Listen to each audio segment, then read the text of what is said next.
الميان إلى الرأي العام.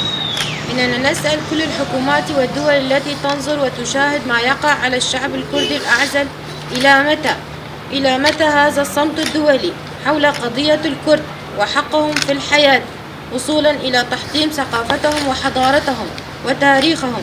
كذلك مع اقتراب ذكرى استشهاد المناضلة ساكنة جنسيس التي أعطت للعالم مثالا عظيما عن الصمود المرأة وإرادتها الحرة، وهذا ما يتمثل في الاعتداء الأخير على المركز الثقافي الكردي في العاصمة الفرنسية باريس.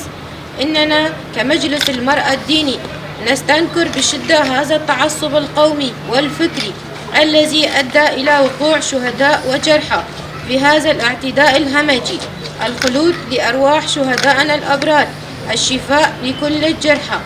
شهيد نامرن، شهيد نامرن، شهيد نامرن، شهيد نامرن، شهيد